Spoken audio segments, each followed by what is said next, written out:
आप इन्वॉल्व हो जाओ किसी भी ऐसे काम में या किसी भी ऐसे पर्सन के साथ या किसी भी ऐसी चीज के साथ में जो आपको पसंद है, which gives you some kind of pleasant sensations, pleasant experiences, which gives you some kind of pleasures. But ये सब टेम्पररी सॉल्यूशंस है और इन सब के साइड इफेक्ट्स हैं। इसको अच्छे से समझ लेना, क्योंकि जैसे किसी पर्सन को पता लग जाता है कि आप उस पर डिपेंड हो गए हो, अब वो आपको ब्लैकमेल कर सकता है, मैनिपुलेट कर सकता है, जो चाहे वो कर सकता है। तो परमानेंट सॉल्यूशन क्या है? अब हम जड़ तक जा रहे हैं, जड़ से प्रॉब्लम को सॉल्व करने की कोशिश करेंगे।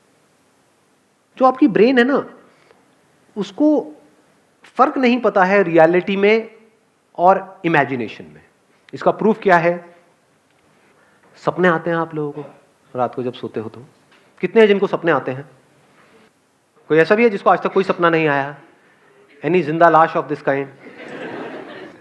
तो है वो सपना, यानी एक्चुअल में कुछ भी नहीं हो रहा है वहां पर, कि यानी आप उड़ रहे थे, उड़ते उड़ते, मतलब एक्चुअल में नहीं उड़ रहे थे, सपने में उड़ रहे थे, उड़ते उड़ते एकदम से किसी से टक्कर हुई और पानी में गिर गए, वहां पर कोई मगरमच्छ आया आकर के आपको खा रहा है।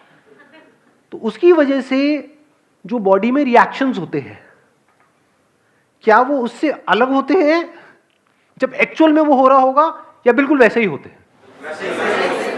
इसको ध्यान से समझ लेना कि अगर एक्चुअल में भी आप किसी नदी में गिर जाओगे और कोई मगरमच्छ आपको खाने के लिए आएगा, तब भी वैसे ही रिएक्शंस हो रहे होंगे, तब भी डर लग रहा होगा, तब भी हार्ट बीट तेज हो जाएगी, तब भी पसीने आ जाएंगे। सपने में कई बार ऐसा होता है, सपने में से एकदम से उठते हैं और देखते हैं कि अरे ये क्या हो गया। तो इससे क्या समझ आ रहा है कि हमारी जो ब्रेन है वो रियलिटी में और इमेजिनेशन में फर्क नहीं कर सकती है।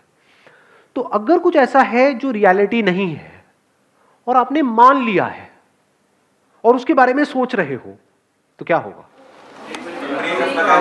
ब्रेन अपना काम करती रहेगी। तो अब आपको करना क्या है? इसका सॉल्यूशन क्या है? देखो, बड़ा सिंपल है, परमानेंट सॉल्यूशन। जो भी आप बोल रहे हो, फॉर एग्जांपल आप बोल रहे हो कि सब कुछ खत्म हो गया, उस पर क्वेश्चन मार्क लगाओ कि क्या ये सच है? क्या सच में सब कुछ खत्म हो गया है, या मुझे लग रहा है कि सब कुछ खत्म हो गया है?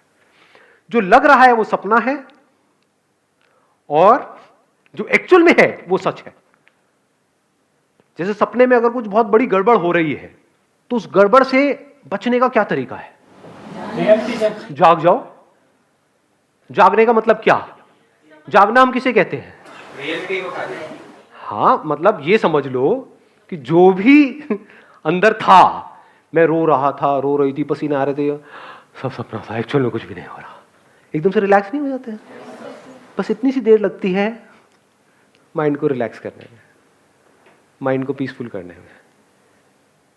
और ये काम आपके लिए कोई और नहीं कर सकता है, खुद करना होगा। अपने आप से पूछो कि क्या ये मुझे लग रहा है या सच में ये हो रहा है? क्या सच में मैं बर्बाद हो गया हूं या मुझे लग रहा है? अब इसके बीच के फर्क को कैसे आप पता करोगे?